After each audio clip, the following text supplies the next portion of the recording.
Olá, meninas! E aí, vamos continuar? Vamos continuar aqui dando mais uma aula.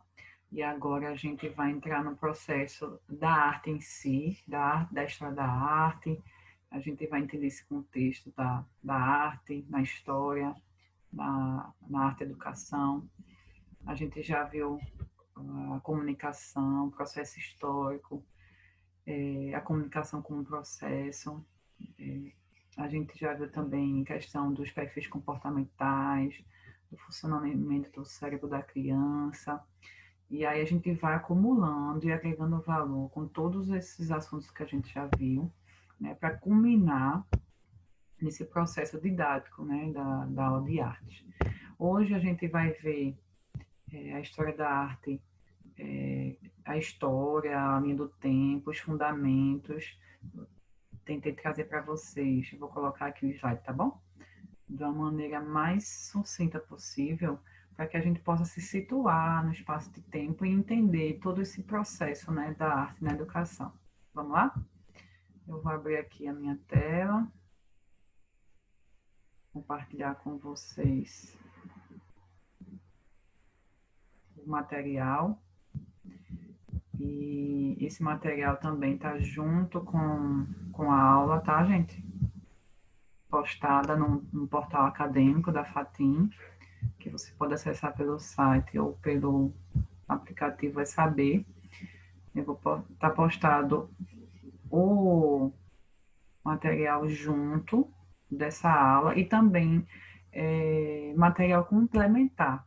Como é um assunto complexo, grandioso, eu tentei trazer de uma forma que agregue valor com os slides, né, sucinta, e também o material de apoio vai servir para que vocês possam aprofundar o entendimento de vocês, ok? Vamos lá. Aqui, para a gente se situar, né? Então, trouxe aí uma definição de o que é arte, né? No site da Escola Brasil, trouxe esse conceito. A arte é uma forma do ser humano expressar suas emoções, sua história, sua cultura, através de alguns valores estéticos, como beleza, harmonia e equilíbrio. A arte pode ser representada através de várias formas, em especial na música, na cultura, na pintura, no cinema, na dança e etc. Né? Na verdade, há uma dificuldade de definir a arte, na, assim, pela sua relação direta com o contexto histórico e cultural nos quais a arte foi produzida. E, geralmente, né, esse processo é difícil de definir, mas a gente consegue entender, porque a gente consegue ver a quebra dos sistemas, a quebra de códigos estabelecidos, tanto na sociedade daquela época, onde nasceu aquele tipo de arte, quanto de uma referida técnica artística. Tá bom, gente? Aí eu trouxe também, pontuei a questão da história da arte, muito resumido, para a gente se situar, não ficar tão perdido.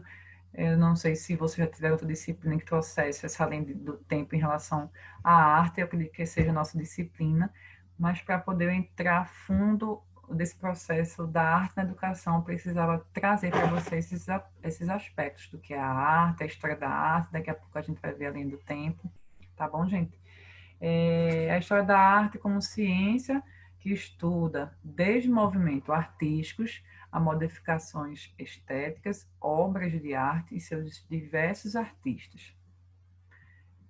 Por sua complexidade, né, como eu havia falado anteriormente, a arte e sua história são analisadas de acordo com a vertente social, política e religiosa de cada época.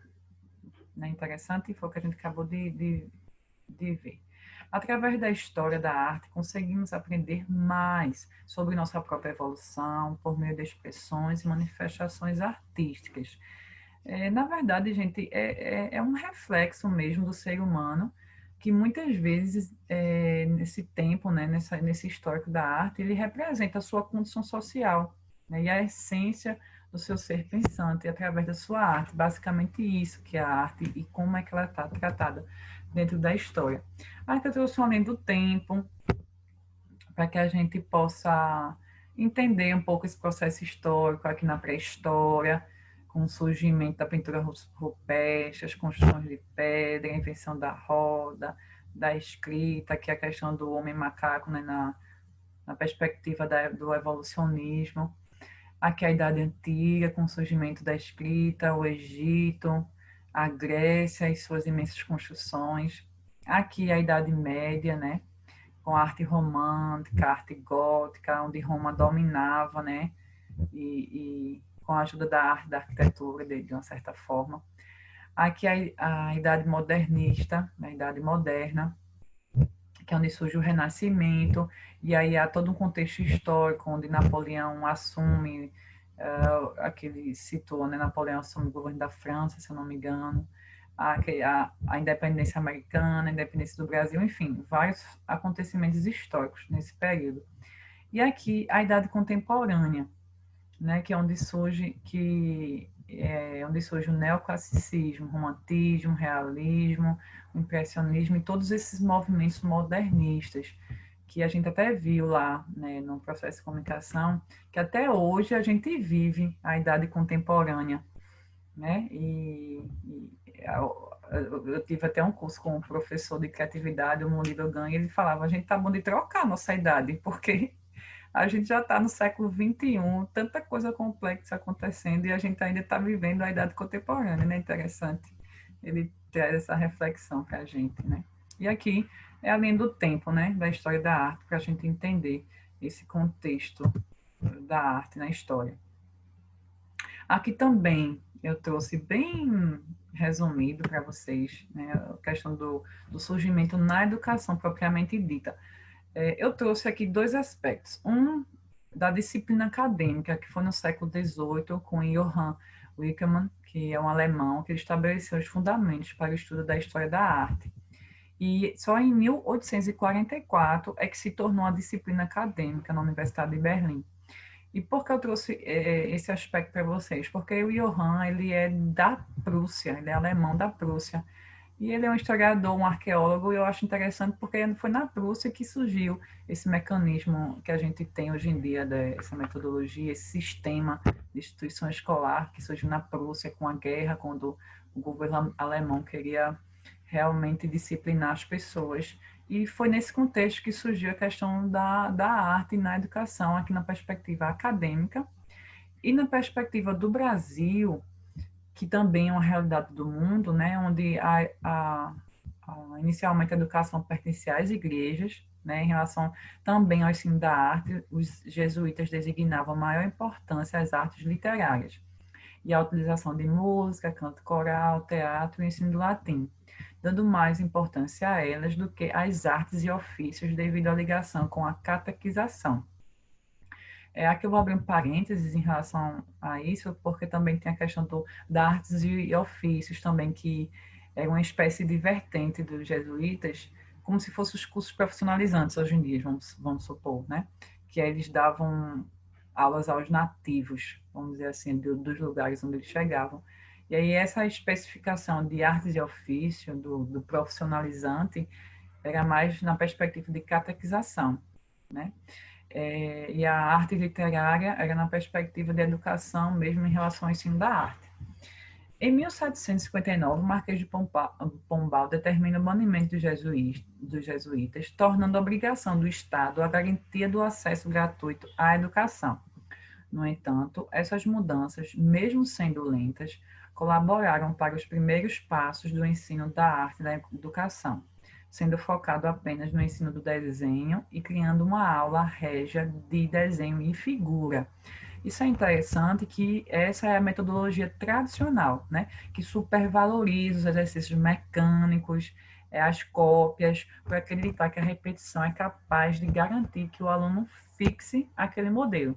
E aqui se inicia a metodologia tradicional, né? Mesmo com essa mudança lenta, mas é onde surge um mecanismo que a gente usou por muito tempo. Inclusive, eu me lembro até que eu tive isso, né? Esse mecanicismo da arte, né? Eu me lembro até aquelas coisas de ligar pontinhos para formar figura, uma coisa já pré-moldada, diferente do que a gente trabalha hoje em dia, que a gente vai ver lá na frente. Aqui também eu trouxe bem legal, bem resumido, que eu consegui no site do Nova Escola, uma linha bem resumida do tempo, uma linha do tempo do ensino da arte no Brasil.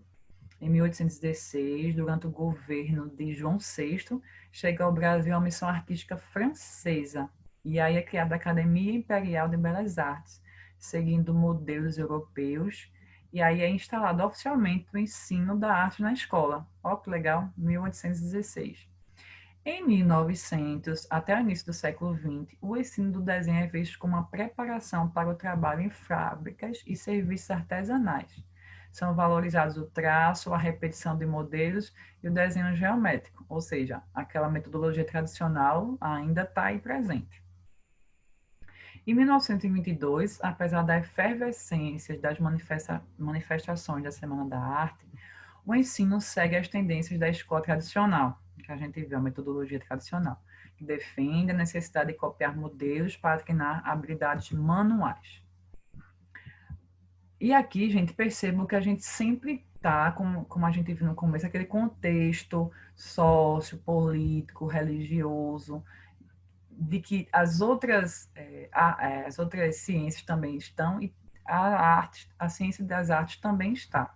E aqui surge aí continua o contexto político. Em 1930, o compositor Villa-Lobos, né, naquela época diretor de ensino artístico do Distrito Federal, no governo de Getúlio Vargas, institui o projeto de canto orfeônico nas escolas, né, que são formados corais que se desenvolvem pela memorização de letras de música de caráter folclórico e cívico. Em 1935, o escritor Mário de Andrade, diretor do Departamento de Cultura do município de São Paulo, promove aqui uma inovação, tá, gente? Aí já está sinalizando um movimento da escola nova. E aí Mário de Andrade traz essa proposta de concurso. Ele promove um concurso de desenho para crianças com tema livre. Olha só, né? A mudança está sendo lenta, mas a gente já vê algumas ações efetivas, né? E o ganhador receberia uma quantia em dinheiro, ó, 1935. E aí tem uma frase, né, de Mário de Andrade: defender o nosso patrimônio artístico e cultural é alfabetização. Ele traz essa vertente artística para a importância, né, da alfabetização, para a importância do saber educacional e da matéria da arte, né, da educação.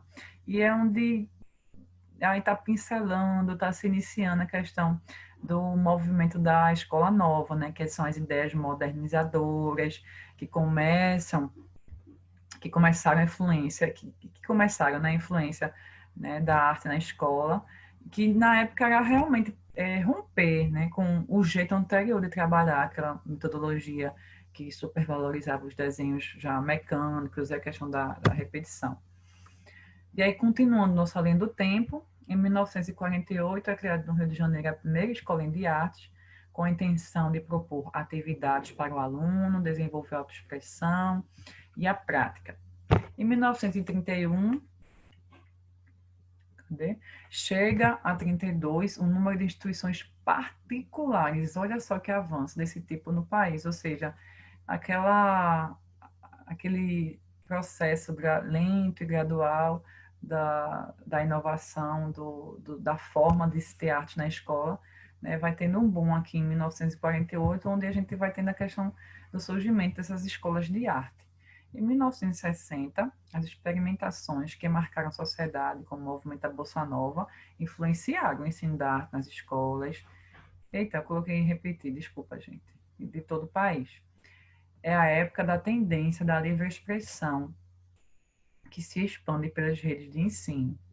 Em 1971, e aí a gente vê que é a questão da legislação, né, que é importante, veja só, até agora a gente não tinha falado em legislação, era só aspirações de instituições como a igreja, instituições políticas, começando lá com o Marquês de Pombal, após o banimento dos jesuítas, e aqui é que a gente vê, né, a questão da lei, e é onde inclui a educação artística, que no processo curricular do ensino fundamental e médio. Aqui a gente já está caminhando para o final. Em 1973, né, foi a criação dos primeiros cursos de licenciatura em artes, com 2 anos de duração e voltados à formação de professores capazes de lecionar música, teatro, artes visuais, desenho, dança e desenho geométrico. Também é um campo que pode ser um campo de atuação de vocês após o curso de pedagogia, né, dependendo da sua vocação, se é sala de aula, se é fora dela, se é específico em artes, né? É uma opção que vocês têm enquanto ramo profissional, campo profissional, tá bom? Em 1989, né, onde desde 1982, desenvolvendo pesquisa sobre 3 ideias, fazer, ler imagens, estudar a história da arte, Ana Mai Barbosa cria a proposta triangular, que inova ao colocar obras como referência para os alunos, ou seja, ela traz a arte em si, né, as esculturas, as pinturas, todo o processo artístico dos artistas para dentro da sala de aula, ou seja, já está começando aquele processo que hoje em dia a gente pode ter mais acesso, né, de contemplar obras, contemplar autores, contemplar artistas e fazer desse processo, dessa proposta, a referência, né, no ensino da arte na escola. E em 1996, né, a LBD passa a considerar a arte como disciplina obrigatória da educação básica. Os parâmetros curriculares nacionais definem que ela é composta de 4 linguagens: artes visuais, dança, música e teatro. E aqui a gente já está finalizando, além do tempo, né, o mais atual para nós hoje, em 2018, onde a Base Nacional Curricular Comum efetiva cada vez mais a importância do ensino da arte no Brasil. E a gente vê que é um processo, tá vendo? Em 2015 começou a ser elaborada, né, a BNCC, a partir do análise de documentos, e aí em 2016 continua nesse processo com consultas públicas e o fim dessas consultas. Em 2017 é aprovado o texto final. Em 2018 é que há a homologação da BNCC, e especificamente no ensino da arte ocorrem 3 modificações: a arte integrada, o aluno protagonista e 2 novas dimensões do conhecimento: a expressão e a reflexão. A gente vai ver esses aspectos mais específicos lá na frente. Mas o que eu quero finalizar aqui, se eu não me engano, além do tempo já finaliza aqui, é que essas mudanças fazem parte de um processo político, cultural, social, que aos poucos foram tomando forma. A gente vê a linha do tempo, né? Quando é que a gente começou, em que ano a gente começou e como é que a gente está hoje, né? É um processo lento, porque leva em consideração os períodos da história do país, os períodos da história da educação, e todo esse pano de fundo político, sociológico, filosófico, religioso, ele acarreta a contribuição no ensino como um todo, na educação como um todo, e também no ensino da arte, como aqui essa frase aqui desse livro, de Maria Heloísa Ferraz e Maria Rezende, assim como outras áreas do conhecimento, surgem de mobilizações políticas, sociais, pedagógicas, filosóficas, e no caso da arte, também de teorias e proposições artísticas e estéticas. Ou seja, há uma prática, né, que também é observada nessa construção da área das artes na educação. Bem, agora a gente vai ver na perspectiva do ensino da arte na BNCC, que na verdade ele torna o aluno protagonista, como eu falei, no processo de ensino da arte, e nessa perspectiva a BNCC ela traz o ensino da arte para que o aluno enxergue o mundo de uma maneira crítica, por isso que ela fala desse protagonismo do aluno, né? Em toda a sua pluralidade, né, da arte e do seu comportamento, e na diversidade cultural que a gente tem acesso. Né? Esse protagonismo que a BNCC traz nesse aspecto do ensino da arte, independente da fase de que o aluno esteja, a proposta é trazer um pensamento crítico para a criança, né? Uma autonomia, não só na questão da arte, mas na interdisciplina, na interdisciplinaridade desses conceitos da arte, que não é só para a arte propriamente dita, né? O processo criativo ele vai além das artes, né? Ele vem a transpor outras áreas do conhecimento, inclusive na resolução de desafios.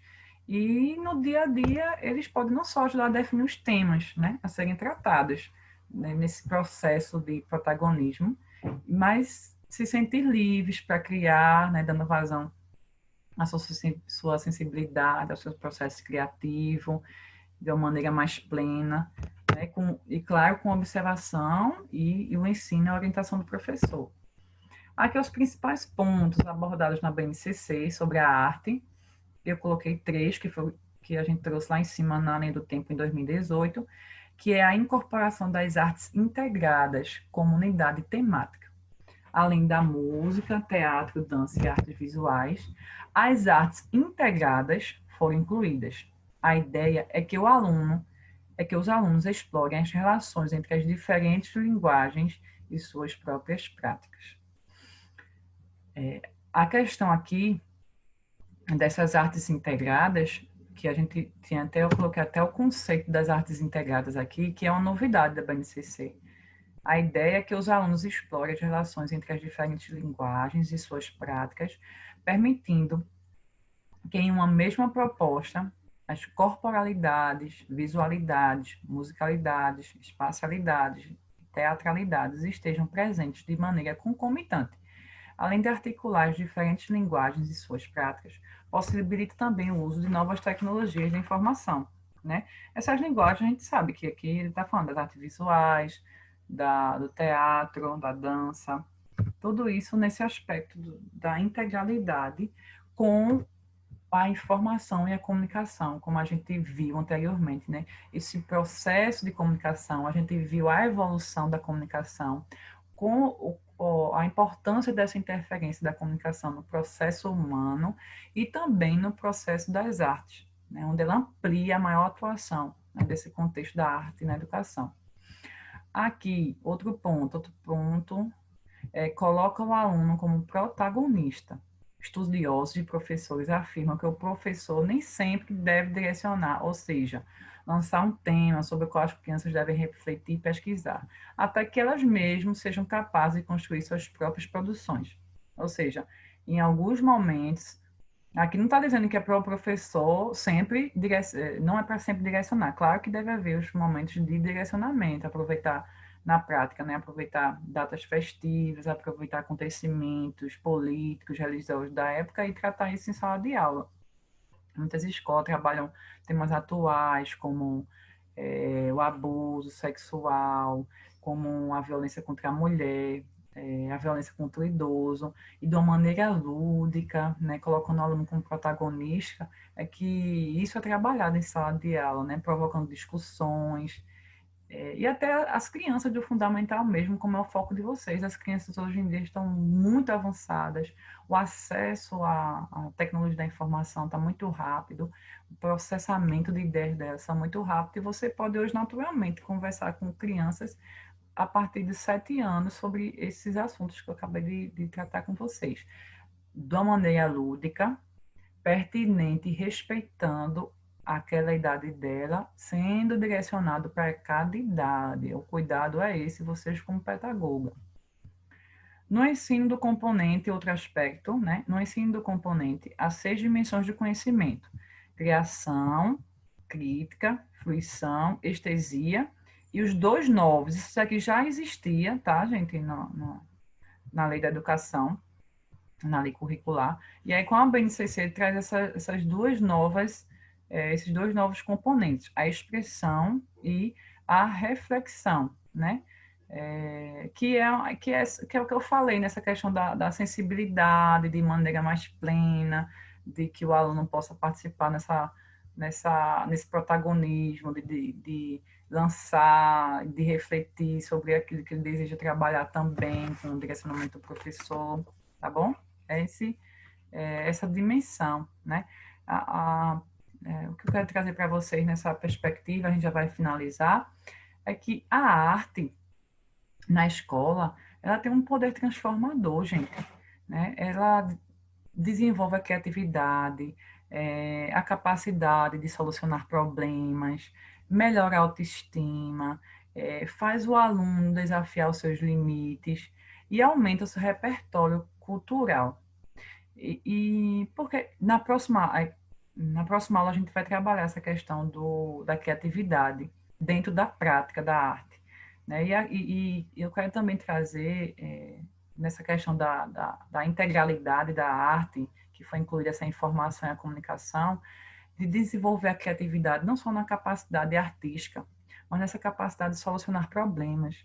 A gente vê várias ações de escolas, com projetos de grafitagem, e aí naquelas grafitagens que os alunos colocam nos muros, né, eles expressam aqui aquele momento social que ele vive, né, é isso que a arte tem um poder transformador. E é esse poder transformador, dentro dessa lógica da arte integrada, que a arte vem contribuir nas outras dimensões do conhecimento, nas outras disciplinas, porque o processo criativo, ele abrange, né, essa capacidade de desafios nas outras disciplinas também, porque aí ele está desafiando seus próprios limites, né, e aumenta seu repertório cultural, estético e de conhecimento mesmo, de aprendizado, tá, gente? E aqui, para a gente finalizar, né, só para a gente é, tentar ilustrar a questão da arte na educação, né, que é esse apreciar, esse criar, conhecer, o ler, o refletir, produzir, a sensibilidade, as emoções, que a gente também tratou nas outras aulas de comunicação do funcionamento do cérebro, né? A importância de todos esses elementos, né, sobre a arte na educação. A importância de cada um deles, eu sei que na correria a gente acaba não dando a atenção que a arte merece, porque a gente está tão preocupada com as outras disciplinas, né, que são o carro-chefe e que exigem mais da gente, mas tentem trabalhar em vocês essa perspectiva da arte, nesse processo transformador do ser humano, do aluno, para que ele, nessa perspectiva de apreciação, do conhecimento, da reflexão, das emoções, né, ele possa trabalhar a arte não só como era trabalhado antes. Oi, desculpa, passei aqui. Não só como é trabalhado antes, como códigos e técnicas, né? A proposta da BNCC é que o produto é tão importante quanto o processo. Ou seja, aquilo que eu quero fazer, aquele resultado final, é importante também. Mas o processo é o que a BNCC está trazendo a isso. O processo dessa construção desse produto, que coloca o aluno como protagonista, né, valorizando o processo de aprendizagem e seu desenvolvimento criativo e humano. E aí, nesse processo do protagonismo com o processo criativo, ele torna o aluno apto a realizar as mais diversas habilidades na sua vida pessoal, na sua vida como aluno, e nos desafios, como eu trouxe em relação aos desafios da resolução de desafios com a criatividade, com a arte, e também as manifestações artísticas. Tá bom, gente? Eu espero que essa aula tenha trazido,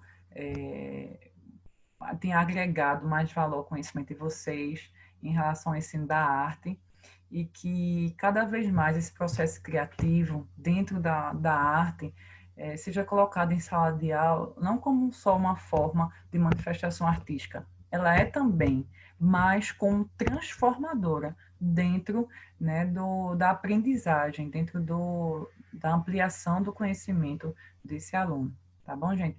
Um beijo para vocês. Deus abençoe o nosso encontro da mentoria lá no Google Meet. A gente vai esclarecer dúvidas e a gente pode explanar mais sobre esse assunto, tá bom, gente? Eu peço também que vocês acessem o material de apoio que eu vou postar junto com os slides nessa nossa aula, porque ela ajuda também a ampliar o conhecimento, tá bom? Beijo, Deus abençoe e que a gente possa avançar cada vez mais. Tchau, tchau. Deixa eu colocar o stop. É uma bênção, viu, gente? Gravar em casa, olhem, sem ninguém para interagir, só eu e o computador.